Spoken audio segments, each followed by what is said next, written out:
Shalom, selamat pagi Bapak Ibu Saudara yang terkasih dalam nama Tuhan kita Yesus Kristus. Pagi hari ini kembali kita bersama-sama datang ke hadirat Tuhan, membawa setiap ucapan syukur kita, puji-pujian kita yang terbaik buat dia pagi hari ini. Mari kita siapkan hati kita mau bersorak bagi Tuhan kita, Allah yang sungguh baik dalam kehidupan kita. Berikan tepuk tangan yang meriah bagi Tuhan kita. Haleluya.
Mari bersorak bagi dia, bersorak-sorai, hayo Tuhan. Kudus dan mulialah namanya, besarlah kasih-Mu Tuhan. Besarlah kasih-Nya, ajaib perbuatannya, berkuasa selama-lamanya.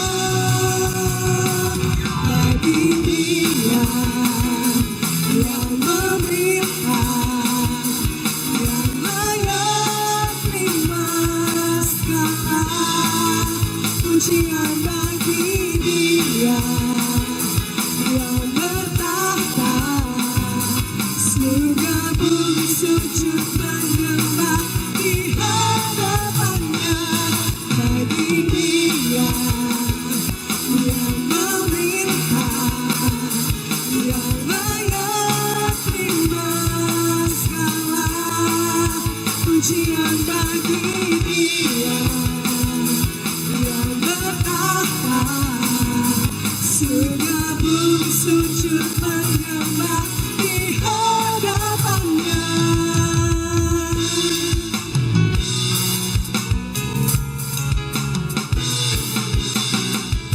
Surga bumi sujud menyembah-Mu Tuhan, sebab hanya Kau yang layak terima pujian kami.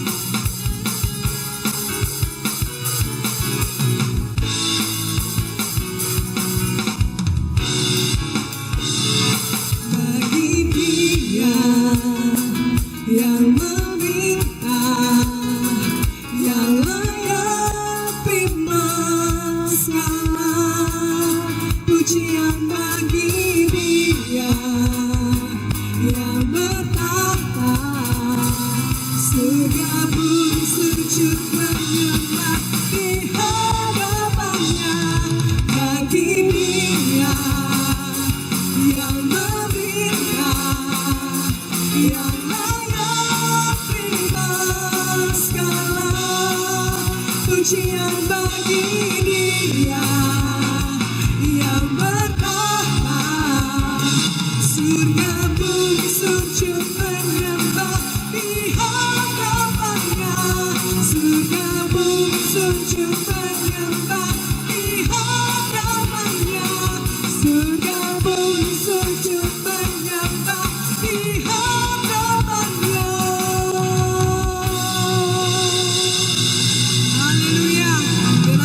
bumi sujud menyembah-Mu Tuhan, Allah yang berkuasa dalam hidup kami. Kami bersyukur Tuhan, pagi hari ini kami datang bersama-sama ya Bapa. Kami menyatakan Engkau Allah yang baik dalam kehidupan kami. Kami mau mengangkat pujian kami Tuhan, sembah kami yang terbaik bagi-Mu Bapa.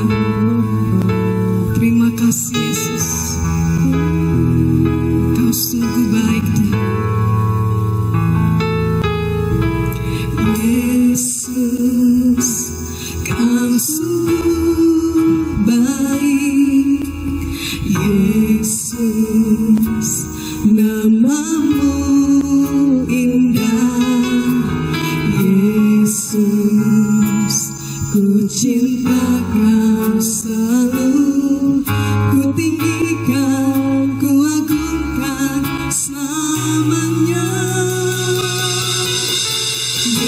Yesus, Kau sungguh baik. Yesus, nama-Mu indah. Yesus, ku cinta Kau selalu, ku tinggikan, ku agungkan selamanya. Ku mau memuji-Mu, ku selalu puji-Mu. Ku mau menyembah-Mu, ku selalu sembah-Mu. Kau yang layak terima semua pujian, kemuliaan hanya bagi Tuhan. Katakan Dia sungguh baik. Yesus, Kau sungguh baik. Yesus, nama-Mu indah. Yesus, ku cinta Kau selalu, ku tinggikan, ku agungkan selamanya. Yesus, Kau sungguh baik. Nama-Mu indah. Yesus, nama-Mu indah. Yesus, ku cinta Kau selalu, ku tinggikan, ku agungkan selamanya. Ku mau memuji-Mu, ku selalu puji-Mu. Ku mau menyembah-Mu, ku selalu sembah-Mu. Kau yang layak terima semua pujian, kemuliaan hanya bagi Tuhan. Ku mau memuji-Mu, ku selalu puji-Mu. Ku mau menyembah-Mu, ku selalu sembah-Mu. Kau yang layak terima semua pujian, kemuliaan hanya bagi Tuhan. Semua kemuliaan dan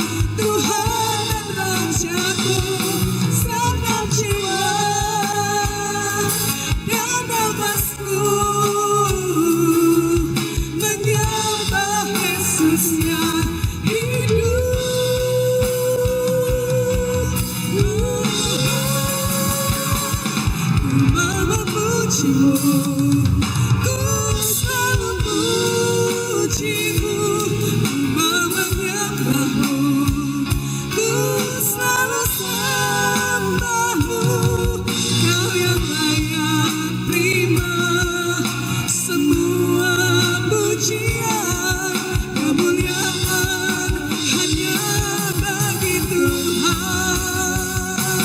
Ku memujimu, ku selalu pujimu, ku menyembahmu, ku selalu sembahmu, kau yang layak terima semua pujian, kemuliaan hanya bagi Tuhan.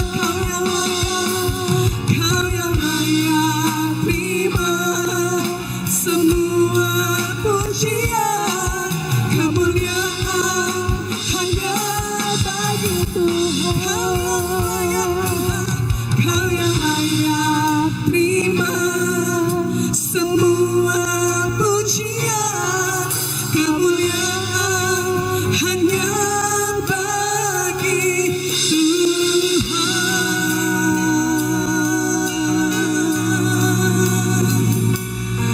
Kami puji Engkau Tuhan, kami muliakan Engkau, Allah yang sungguh baik. Kami memuliakan-Mu, Allah yang besar.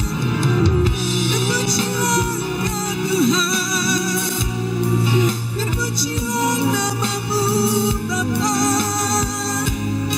Engkau kekal untuk selama-lamanya Tuhan. Kami mau menyembah-Mu, memuliakan Engkau, Raja di atas segala raja. Sungguh baik Engkau Tuhan, sungguh mulia nama-Mu Tuhan. Haleluya. Segala pujian bagi-Mu Tuhan. Di tempat yang maha tinggi, kami mengangkat pujian kami.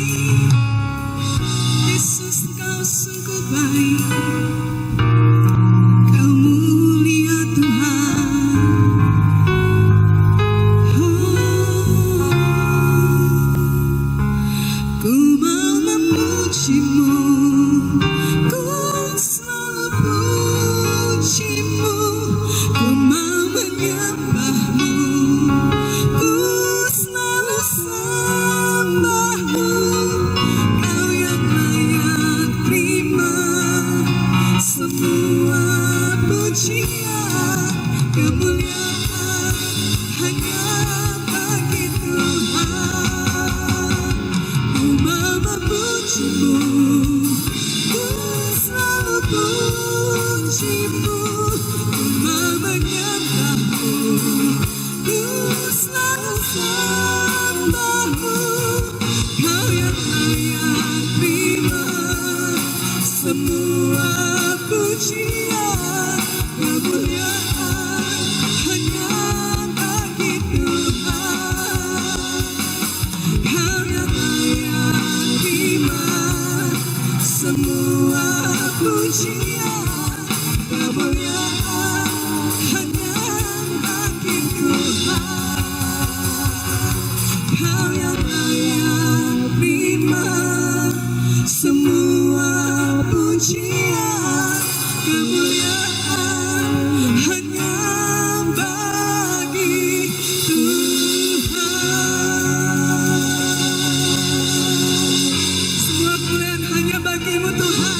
Haleluya, haleluya. Terpujilah Engkau Tuhan. Kita bisa lihat bagaimana pohon yang ditanam di tepi aliran sungai itu berbeda dengan pohon yang tidak punya yang namanya sumber air yang dekat dengan dia. Berbuah dan buahnya ada pada musimnya, segar. Di samping itu kita diingatkan bahwa apa yang disebut ranting itu juga harus tertanam pada pokok yang ada. Sehingga ranting itu mendapat sumber energi yang bisa memberi dia kemampuan untuk berbuah. Agar tetap dapat berbuah, dia harus punya relasi yang intim dengan pokok itu. Demikian juga umat Allah, jika tidak punya relasi atau kebergantungan yang intim dengan Tuhan, maka apa yang disebut kehidupannya akan sulit menghasilkan buah.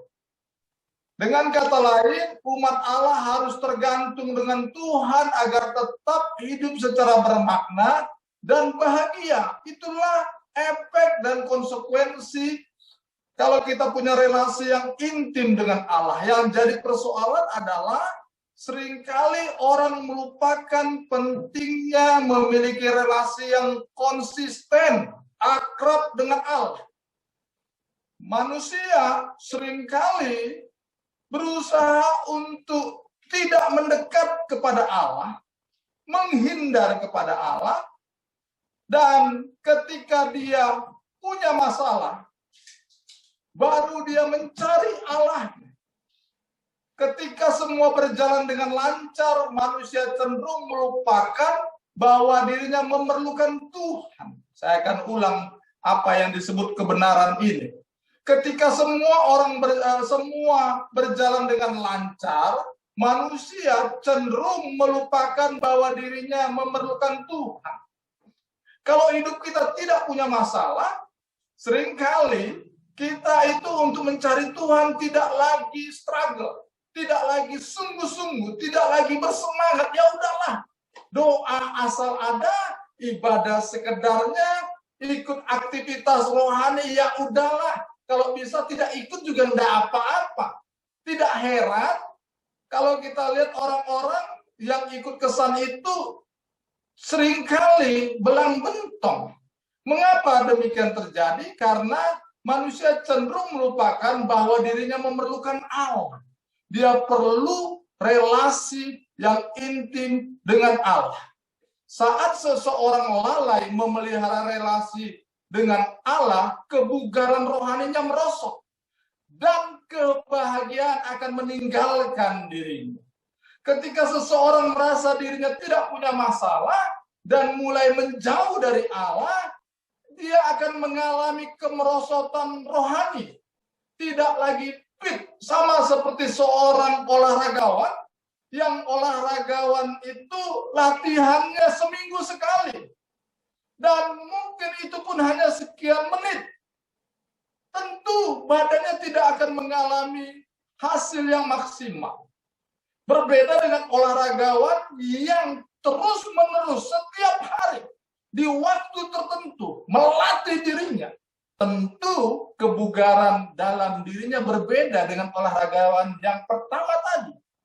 Demikian juga kehidupan rohani kita akan sangat-sangat berpengaruh dengan apa yang disebut kerinduan kita membangun relasi dengan Tuhan.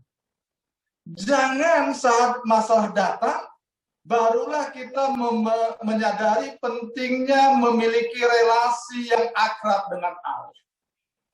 Harus kita sadari, sebenarnya masalah itu hanya sarana untuk kita disadarkan ada Allah yang senantiasa kita perlukan. Ada Allah yang terus-menerus kita butuhkan. Dan seringkali manusia melupakan hal itu ketika dia lihat hidupnya aman-aman saja. Oke-oke saja. Bapak, Ibu, saudara-saudari, saya mau katakan kepada kita semua, jangan biarkan masalah datang baru kita cari Tuhan. Ketika tidak ada masalah, bangun relasi yang akrab dengan Tuhan. Itulah tujuan tema khotbah kita bulan lalu dan bulan ini. Bagaimana kita memiliki relasi yang intim dengan Allah, ada atau tidak ada masalah dalam diri kita.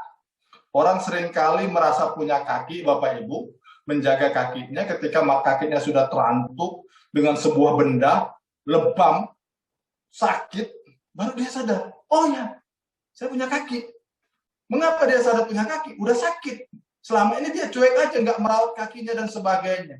Ketika kakinya sakit, dia baru sadar, oh dia punya kaki. Demikian juga kita, seringkali ketika ada masalah, baru kita sadar, oh iya, saya butuh Tuhan. Setiap hari ibadah online diikuti, semua link ibadah online kita ikuti untuk membangkitkan iman percaya kita dan sebagainya. Tapi begitu masalah selesai, kerinduan kita mencari Allah selesai juga. Bapak Ibu, hari ini kita akan melihat apa yang disebut tema kita, yang disebut repressing self-control. Apakah itu? Penguasaan diri yang menyegarkan. Mengingat Tuhan artinya bergantung kepada Allah. Kita seringkali mengingat Tuhan ketika kita ada masalah. Sebenarnya tanpa ada masalah pun kita harus mengingat Tuhan. Apa artinya mengingat Tuhan? Artinya bergantung senantiasa kepada Allah. Bagaimana cara kita untuk bisa mengingat bahwa kita memerlukan Tuhan? Bukan saja ketika ada masalah kita merasa perlu Tuhan, tapi ketika tidak ada masalah pun kita perlu Tuhan. Bapak Ibu, untuk membantu kita selalu mengingat Tuhan, salah satu jalan yang bisa kita tempuh adalah melakukan puasa secara rutin, reguler, teratur di dalamnya. Bisa seminggu sekali, bisa 2 minggu sekali, kita lakukan puasa reguler untuk membuat kita tergantung dan menggantungkan diri kepada Allah.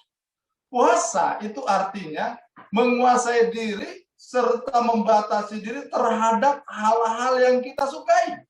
Saya akan ulang. Puasa itu kata sederhananya menguasai diri kita atau mengontrol diri kita, membatasi diri kita terhadap hal-hal yang kita sukai. Jadi, ketika ada hal-hal yang kita sukai, kita berusaha menguranginya, mengontrolnya. Nah, itu yang disebut puasa. Pada umumnya, puasa ini dikaitkan dengan berpantang terhadap makanan, berpantang menyantap sesuatu. Tujuannya bersifat rohani. Berpantang bukan karena kepingin badannya kurus. Berpantang makan bukan karena kepingin singset, bukan. Tetapi untuk membawa dirinya mendekat kepada Allah. Pak, kalau gitu, saya diet itu termasuk puasa. Bukan. Karena diet tujuannya untuk fisiknya. Sementara puasa bertujuan untuk rohaninya. Dengan kata lain, apa yang kita lakukan adalah sebuah tindakan sadar, menguasai diri dan membatasi diri untuk melakukan hal-hal yang kita sangat sukai. Untuk membawa kita mendekat kepada Allah. Bapak, Ibu, saudara-saudari, ada orang tidak suka ikan. Lalu dia bilang begini, aku nggak mau makan ikan selama sebulan. Apakah itu disebut puasa? Itu bukan puasa. Mengapa? Karena dia tidak suka ikan. Dan dia membatasi dirinya dengan ikan. Itu bukan puasa. Kalau ada orang suka sekali, bahkan tidak bisa lepas dari yang namanya daging. Saya pernah ketemu orang yang model begini, Bapak Ibu, kalau tidak makan daging dalam waktu 1 minggu dia, itu ngomongnya mulai ngacau. Jadi dia harus dikasih daging, dan kalau dia udah makan daging itu, dia mulai ngomongnya terkontrol. Jadi dia menyukai itu. Nah, kalau orang sudah menyukai sesuatu dan bisa membawa dirinya melepaskan dari apa yang dia sukai, nah itu baru disebut puasa untuk membuat dia mendekat kepada Allah. Bapak, Ibu, saudara-saudari, puasa itu sebenarnya menumbuhkan kesadaran seseorang terhadap kebergantungan dirinya kepada Tuhan, serta membuahkan keakraban dengan Allah. Puasa membuat kita sadar akan kebergantungan kepada Allah, dan akhirnya itu akan menghasilkan sebuah keakraban antara kita yang berpuasa dengan Allah. Maka katanya puasa itu bisa diibaratkan seperti tanda yang membantu kita mengingat akan Allah. Simbol atau tindakan yang akan mengarahkan kita mengingat bahwa kita berkait dan selalu membutuhkan Allah dalam keadaan-keadaan kapanpun kita alami. Alkitab dengan indah mencatat sebuah kisah kebiasaan jemaat di Antioquia, bagaimana mereka itu melakukan puasa. Bukan saja puasa dan disertai ibadah. Mari kita lihat Alkitab kita dalam Kisah Para Rasul 13 ayat 1 sampai 4. Kita akan baca sama-sama ayat ini. Bapak Ibu boleh bersuara. Kita akan menikmati kebenaran firman Tuhan ini sambil kita belajar apa yang terkandung di dalamnya. Kita akan baca sama-sama Kisah Para Rasul 13 ayat 1 sampai 4. 1, 2, 3, ya. Ayat 1. Pada waktu itu, dalam jemaat di Antioquia ada beberapa nabi dan pengajar, yaitu Barnabas dan Simeon yang disebut Niger, dan Lukius orang Kirene, dan Manahem yang diasuh bersama dengan raja wilayah Herodes, dan Saulus. Ayat 2-nya, 3, 2, 1, ya. Pada suatu hari ketika mereka beribadah kepada Tuhan dan berpuasa, berkatalah Roh Kudus, khususlah Barnabas dan Saulus bagiku untuk tugas yang telah kutentukan bagi mereka. Ayat 3-nya. Maka berpuasa dan berdoalah mereka, dan setelah meletakkan tangan ke atas kedua orang itu, mereka membiarkan keduanya pergi. Ayat 4. Oleh karena disuruh Roh Kudus, Barnabas dan Saulus berangkat ke Seleukia, dan dari situ mereka berlayar ke Siprus. Bapak Ibu, apa yang kita baca dari ayat ini, Kisah Para Rasul 13 ayat 1 dan 4, kita temukan beberapa poin bahwa ada budaya jemaat di Antioquia di mana mereka itu diingatkan pada ayat 2 untuk beribadah kepada Tuhan dan berpuasa. Sementara mereka melakukan ibadah, mereka berpuasa. Sementara mereka melakukan kegiatan-kegiatan memuji dan menyembah Allah, memasmurkan nama Allah, berdoa dan sebagainya, mereka berpuasa. Perhatikan apa yang terjadi di ayat selanjutnya. Dikatakan berkata Roh Kudus, khususkanlah Barnabas dan Saulus bagiku. Di sini kita bisa melihat bahwa mereka mengalami keintiman dengan Tuhan. Mereka menjadi peka kepada suara Tuhan. Mereka jadi mengerti kerinduan Allah. Mereka memahami apa yang Tuhan rencanakan. Karena Tuhan berbicara kepada jemaat itu. Perhatikan Bapak Ibu di ayat 1 dikatakan Simeon yang disebut Niger dan Lukas orang Kirene. Siapakah Lukius? Bukan Lukas, Lukius orang Kirene ini. Kirene ini ada di Afrika Utara. Mereka berkumpul di situ di kota Antioquia, artinya terjadi perkumpulan umat Allah dan mereka yang mengenal Allah, percaya kepada Yesus di dalam tekanan yang luar biasa. Mereka tidak mengalami ketakutan, tetapi mereka belajar mendekat kepada Allah. Dan ketika mereka belajar mendekat kepada Allah, mereka melakukan ibadah secara rutin. Dan bukan saja ibadah secara rutin, mereka juga berpuasa secara rutin. Bapak, Ibu, Saudara-saudari, puasa reguler itu penting. Mengapa? Yang pertama yang bisa kita pelajari dari Kisah Para Rasul 13 ayat 1 sampai 4. Bagian dari ibadah kepada Allah. Puasa rupanya itu bagian dari ibadah kepada Allah. Kalau kita lihat Alkitab Perjanjian Lama dan Perjanjian Baru, Bapak Ibu, ada banyak penyebab mengapa umat Allah disuruh berpuasa. Kita masih ingat ketika yang namanya Yunus diperintahkan Tuhan untuk mengingatkan kota atau negeri Niniwe untuk bertobat dari jalan-jalan mereka. Dan kita perhatikan dalam Yunus 3 ayat 4 sampai 10 dikatakan bagaimana penduduk Niniwe akhirnya bertobat dan mengakui dosa-dosa mereka. Puasa itu ungkapan pertobatan. Orang bisa berpuasa karena dia melakukan sebuah dosa dan memohon pengampunan kepada Allah bukan saja melalui doa, tapi juga melalui puasa. Tetapi ada juga yang disebut puasa, tujuannya ungkapan permohonan agar Tuhan menolong mereka. Permohonan untuk Tuhan membantu mereka. Masih ingat kasus yang namanya di kitab Ester? Bagaimana orang Israel akan digenosida, akan dibunuh seluruhnya. Satu suku itu akan dihancurkan. Tetapi Ester mengingatkan umat pada saat itu, bangsa Israel pada saat itu, untuk apa?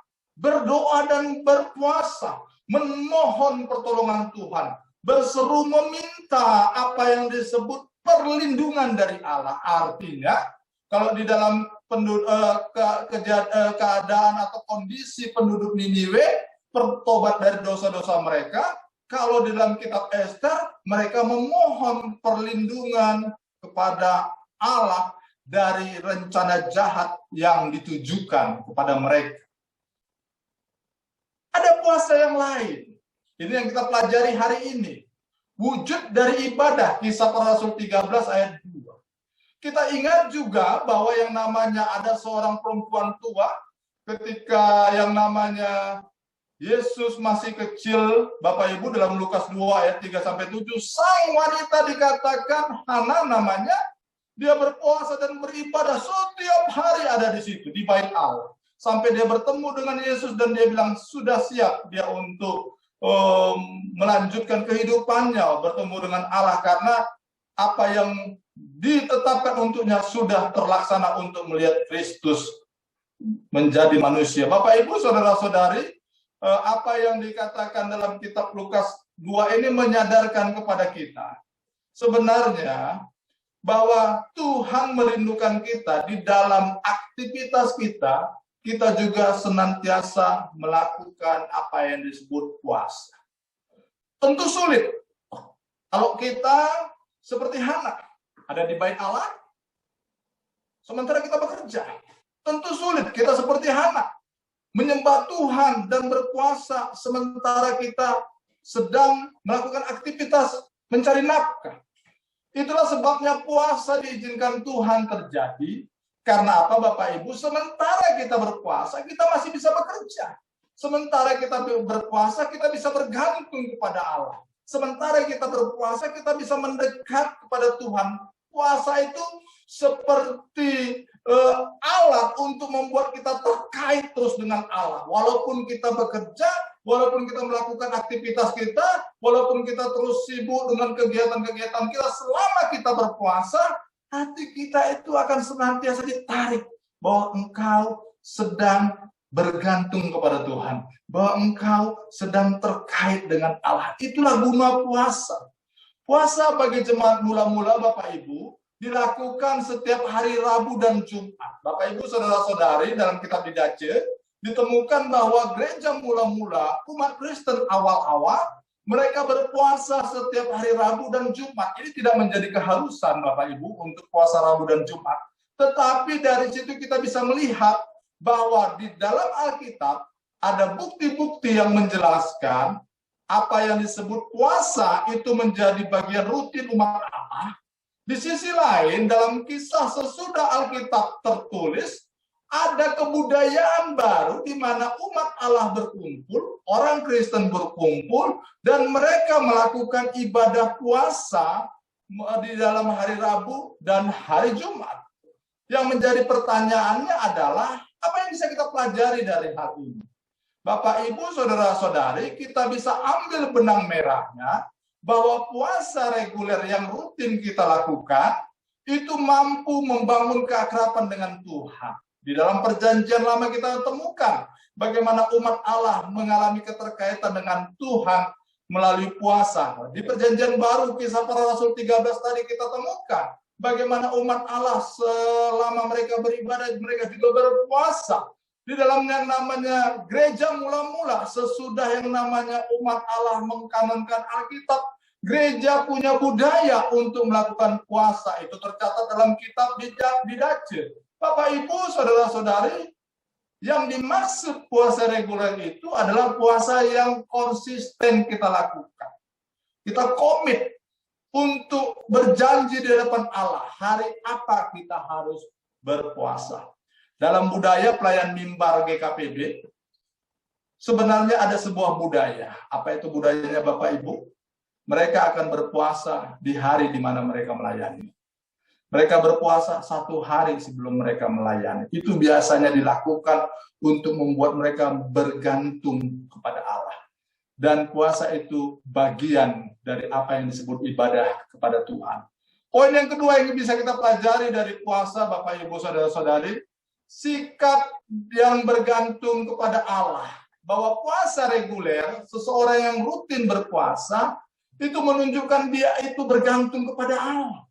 Kesadaran bahwa dirinya memerlukan Allah. Orang yang rutin berpuasa dengan benar adalah mereka yang mampu menyadarkan dirinya. Dia bukan siapa-siapa. Dia tidak mampu melakukan apa-apa. Dan dia hanya bisa melakukan dan mampu melakukan sesuatu jika dia tergantung dengan Allah. Itulah sebabnya ayat 2 dikatakan, sedang ibadah dan mendapat pesan khusus Allah.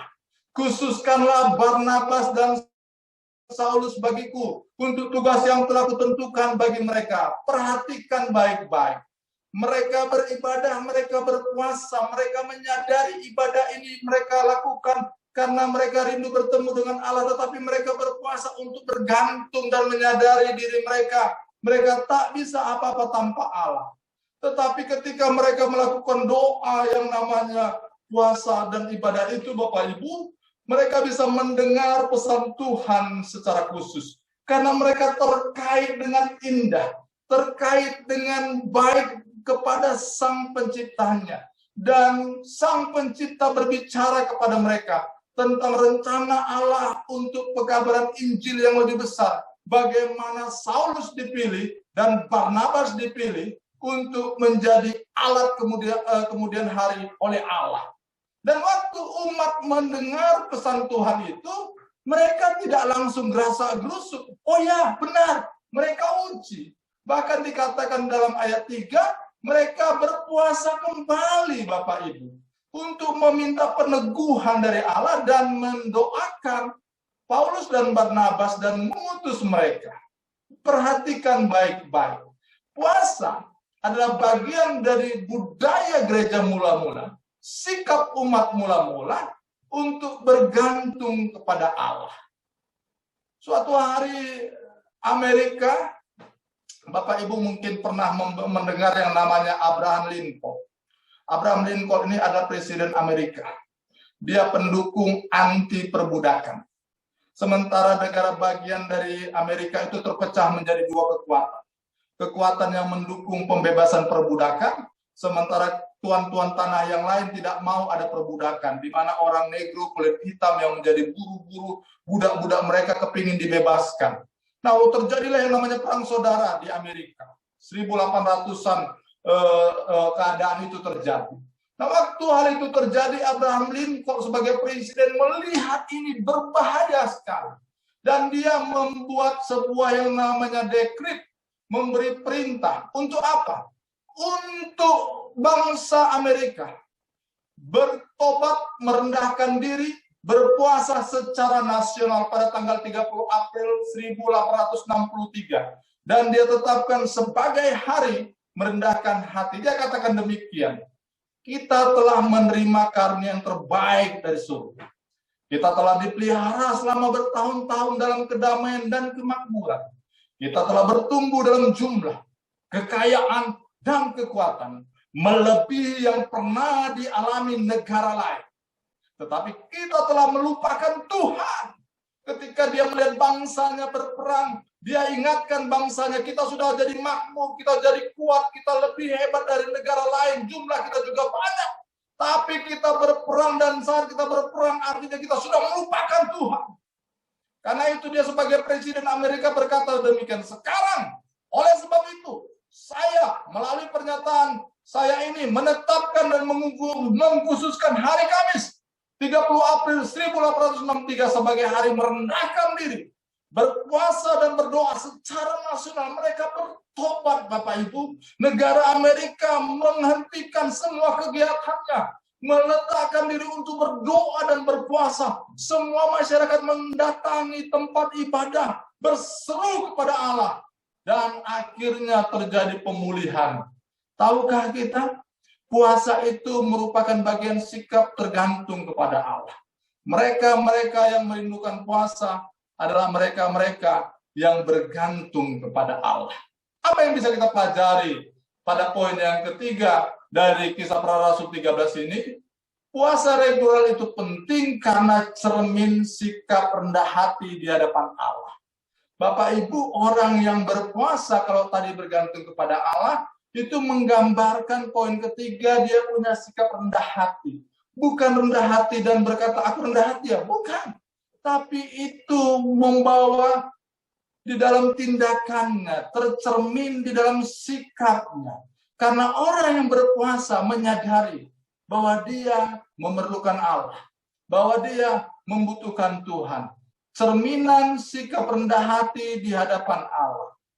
Sadar bahwa kemampuan diri tidak mampu membuat hidup bertahan dan produktif. Perlu intervensi aktif Tuhan di dalamnya.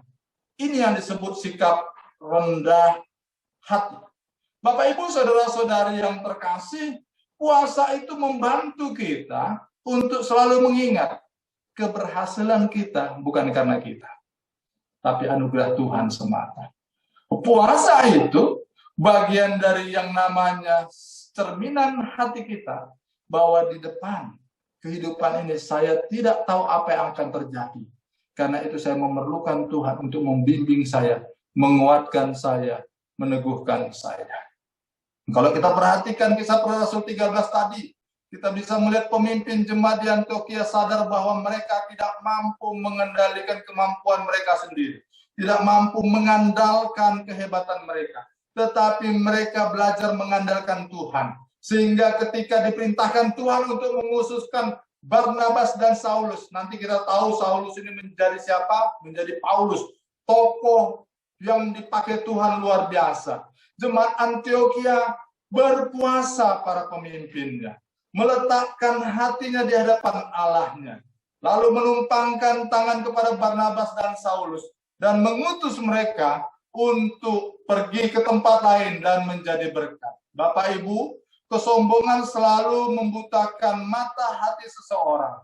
Bahwa kita seringkali ketika memiliki banyak hal, mengalami banyak hal, kita menjadi sombong. Itulah sebabnya kesombongan itu harus dilawan dengan berpuasa. Sehingga kita menyadari bahwa saya bukan siapa-siapa. Hidup saya ini anugerah Tuhan semata. Dan karena anugerah Tuhan semata, saya harus mengandalkan Tuhan dan tidak boleh bersombong ria atas itu. Ada sebuah kisah tentang bagaimana kesombongan itu sering mencelakakan orang. Dalam sebuah tempat, Bapak Ibu, hiduplah banyak binatang. Ini kisah Babel. Dan yang namanya bangau, dua bangau bersahabat dengan satu ekor kambing. Terjadi kekeringan di danau itu, dan binatang yang lain sudah pindah.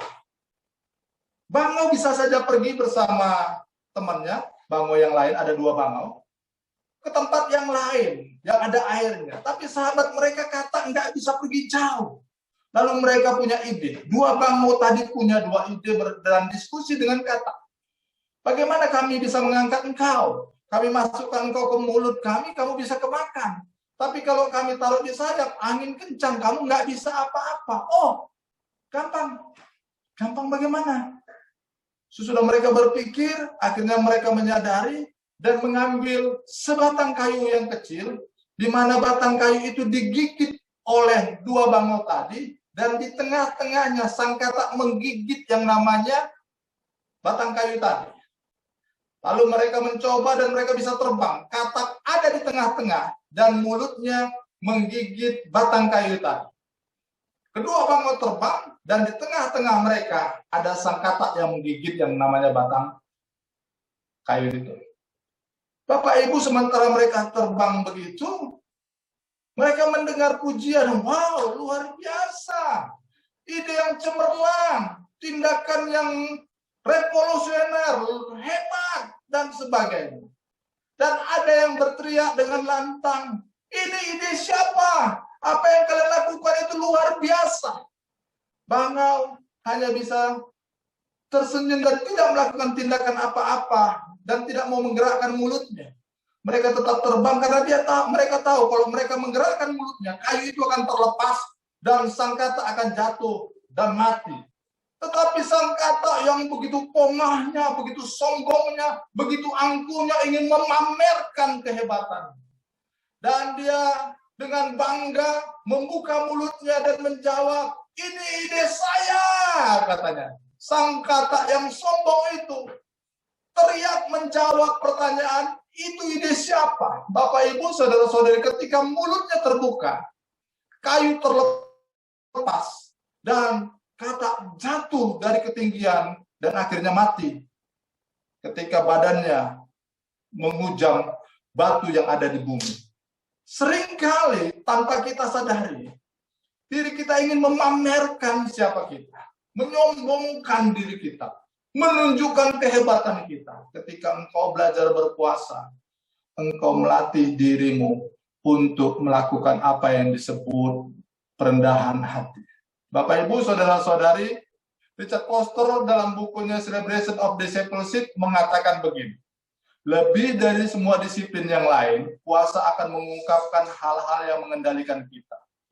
Kita menutupi apa yang ada dalam diri kita dengan makanan dan hal-hal yang baik. Namun, dalam puasa, semua hal tersebut akan muncul ke permukaan. Apabila kesombongan mengendalikan kita, hal itu akan tersingkap secara hampir seketika.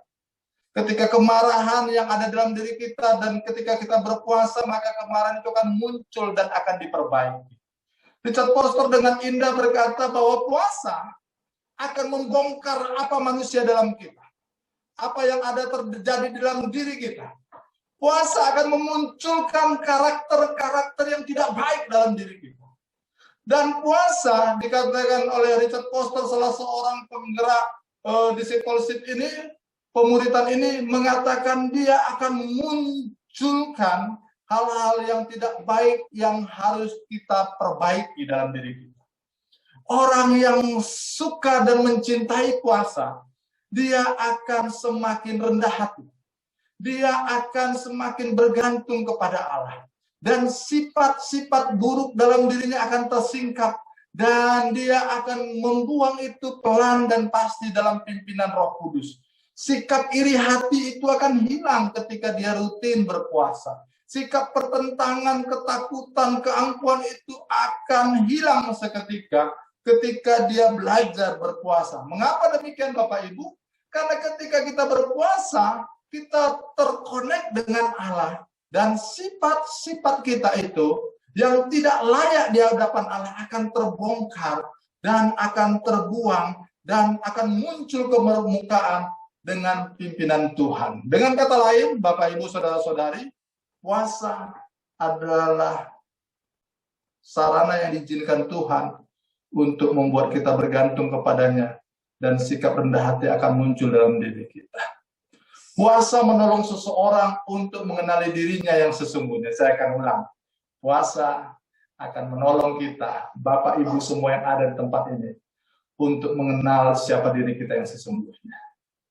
Ketika engkau berpuasa, engkau tahu siapa dirimu, engkau tahu kelemahanmu, engkau tahu karunia Tuhan dalam dirimu, engkau tahu sifat-sifat buruk yang ada dalam dirimu, engkau tahu hal-hal yang harus dibuang dalam dirimu, dan itu akan membuat engkau menjadi pribadi yang lebih unggul di hadapan manusia dan di hadapan Allah. Dengan berpuasa, kita akan mengenal siapa diri kita. Karena kita akan mengalami keintiman dengan Allah. Selama sebulan yang lalu sampai minggu ini, 5 hal yang perlu dilakukan secara berkala untuk menjaga kebugaran rohani kita. Yang pertama, silent and solitude. Yang kedua, merenungkan firman Tuhan, read, reflect, respond, lalu rest. Yang ketiga disebut doa, silent prayer. Yesus, anak domba Allah, kasihanilah aku.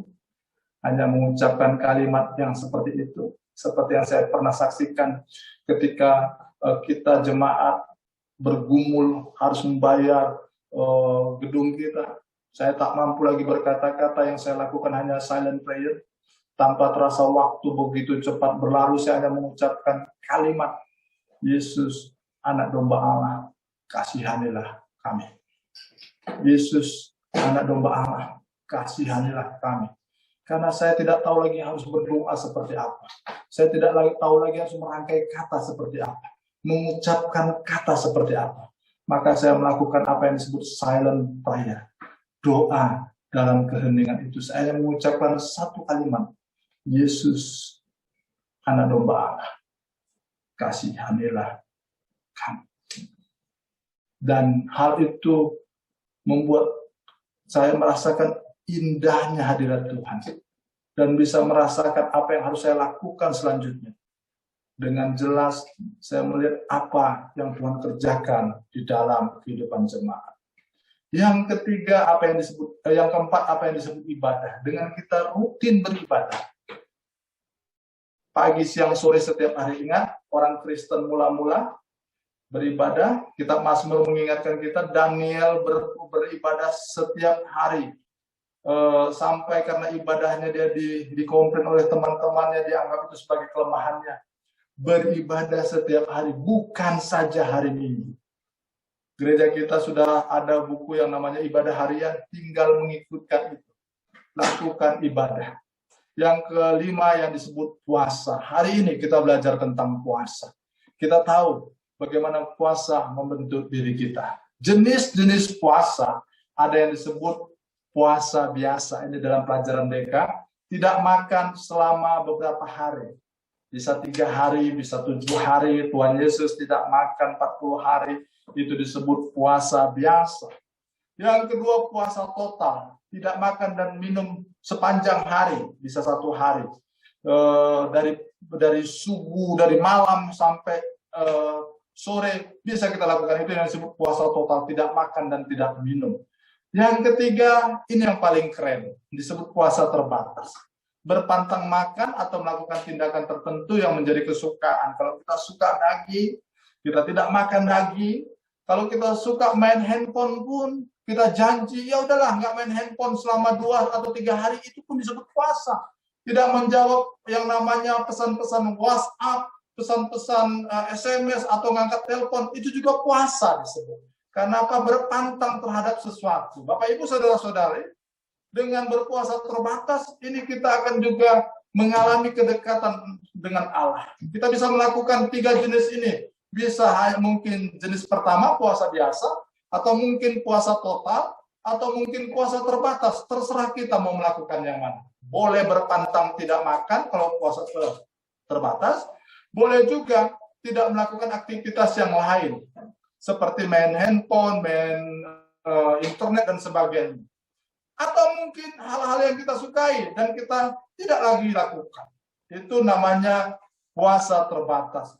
Bisa saja kita tidak ngomong dengan orang, mungkin sampai siang atau sampai sore, itu juga bisa disebut puasa. Kalau kita rajin ini ngomong, senang ngomong, dan kita bilang, ya udahlah, aku mau berhenti ngomong selama 1 hari, itu pun disebut puasa. Dengan kata lain, jenis-jenis puasa tadi membantu kita untuk mengalami apa yang disebut penguasaan diri kita. Rohani kita disegarkan, hidup kita menjadi dekat dengan Allah. Ketika hidup kita dekat dengan Allah, maka hidup kita akan bermakna. Kita akan kuat dalam segala keadaan. Kita akan menjadi pribadi yang bisa diandalkan. Kita akan menjadi pribadi yang terus bertumbuh dan mengalami kesegaran secara rohani. Dengan kata lain, puasa membantu kita menguasai diri kita. Dan ketika kita berpuasa, kita mengalami kesegaran karena Tuhan yang memberi kesegaran kepada kita. Kita bergantung kepada Allah dan mendekat kepada Allah. Saya mau berkata kepada kita semua, jangan khotbah ini hanya kita dengar, tapi belajar komitmen. Seminggu ini gereja kita punya program untuk berpuasa. Hari Senin kita akan doakan apa, Selasa kita doakan apa, Rabu kita akan doakan apa, sampai hari Sabtu. Mari ambil bagian. Jika kita sanggup puasa biasa, lakukan. Kita mau melakukan puasa total, lakukan. Kalau kita mau puasa terbatas, itu juga sangat baik. Yang pasti, mari ambil bagian untuk terlibat di dalam puasa yang membantu kita, melatih diri kita untuk melihat dan mengalami kesegaran di dalam kedekatan relasi dengan Allah. Mari kita satukan hati kita untuk menutup renungan kita. Bapa yang baik, bawa kami untuk mampu mengekang keinginan hati dan daging kami. Latih kami untuk senantiasa terpaut dengan Tuhan. Walaupun keadaan kami tidak dalam tekanan, mungkin masalah kami tidak terlalu besar, izinkan kami untuk senantiasa mendekat dan punya relasi dengan Tuhan. Setiap saat kami berdoa biar apa yang baru saja kami renungkan. Bagaimana jemaat Antioquia mengalami kedekatan dengan Tuhan, menjadi alat kemuliaan Tuhan, dan Tuhan berbicara kepada mereka untuk membawa bagian dari tim mereka, Barnabas dan Saulus, dan melepaskan mereka. Itu adalah suatu kisah yang indah, dan kami melihat kegerakan terjadi sesudah mereka berpuasa, ibadah, menumpangkan tangan dan mengutus pelayan-pelayan mereka. Dan kami bisa melihat kegerakan yang luar biasa dari Engkau ya Allah. Kami rindu apa yang kami lakukan di hari-hari kemudian dalam puasa kami.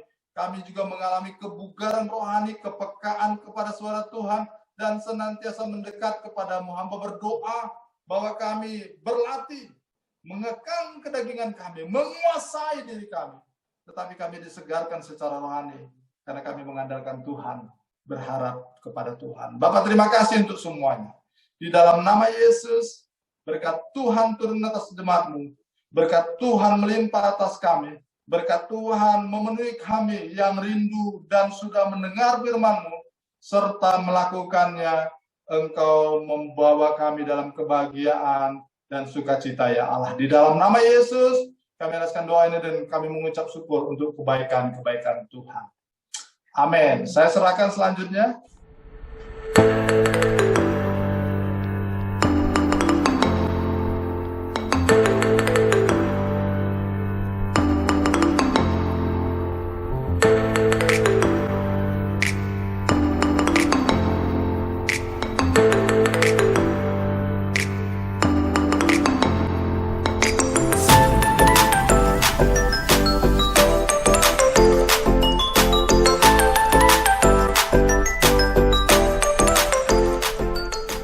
Shalom, berjumpa lagi dengan saya Giska. Kami menyambut Bapak Ibu Saudara yang telah bergabung bersama dalam ibadah online MDC Balikpapan. Kita akan mendengarkan beberapa informasi MDC dalam sepekan.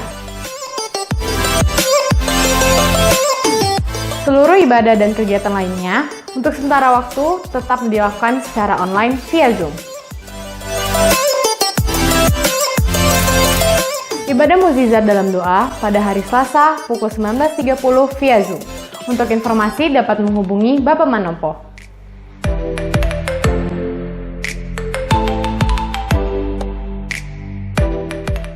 Diskusi buku dilakukan pada hari Jumat 17 September 2021 pukul 20.30 setelah doa malam.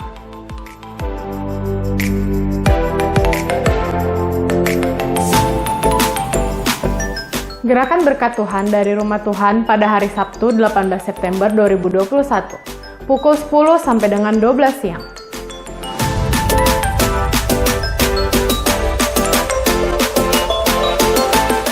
Kegiatan kesan dilakukan secara online.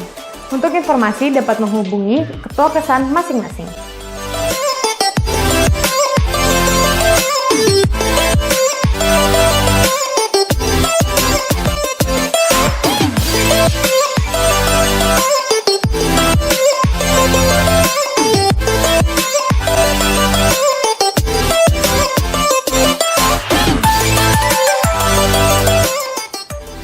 Doa malam Jumat dilakukan secara online via Zoom pukul 19.30. Untuk informasi dapat menghubungi sekretariat.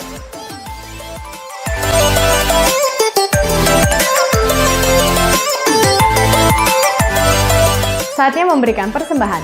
Persembahan juga dapat diberikan melalui QRIS.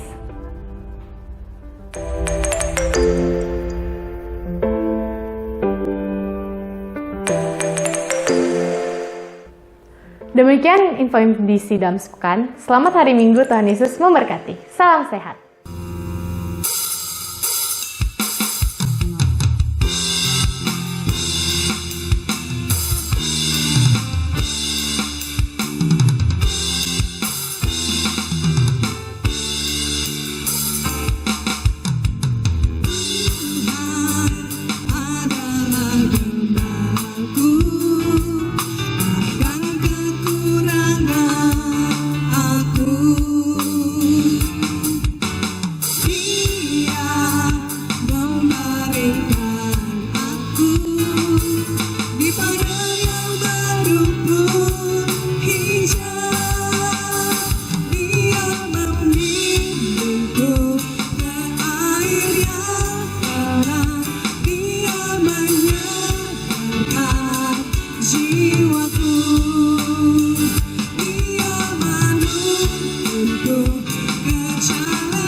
kita satukan hati kita, kita akan menutup ibadah kita. Kami bersyukur Tuhan karena Engkau Allah yang ajaib yang memberkati seluruh jemaat-Mu. Bapa, kami berdoa, berilah telingamu dan bukalah matamu dan dengarkanlah doa hamba-Mu yang sekarang kami panjatkan di hadapan-Mu ini. Engkau yang memberkati seluruh jemaat-Mu, ya Allah, yang mengurapi seluruh jemaat-Mu, dan Engkau yang menentukan langkah-langkah jemaat-Mu ke tempat yang terbaik sesuai rencana-Mu. Kami berdoa biar keluarga demi keluarga mengalami pemulihan. Ekonomi yang kami sedang jalani dan sedang mengalami gangguan, mengalami kelancaran karena Tuhan yang ambil alih dan campur tangan. Pemulihan keluarga, relasi satu dengan yang lain, Engkau Tuhan yang pulihkan.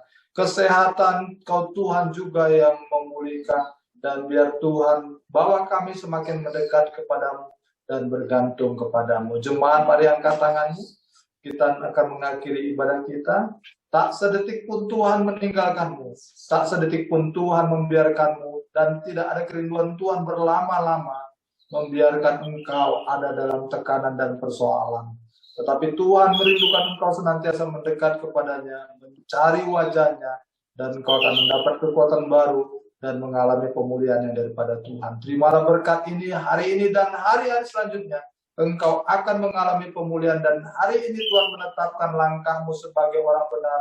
Percayalah apa saja yang kau perbuat berhasil karena Tuhan yang menuntunnya dan memberkati engkau. Di dalam nama Bapa, Putra, dan Roh Kudus kita sambut berkat ini dan sama-sama kita katakan amin. Selamat siang, Tuhan memberkati.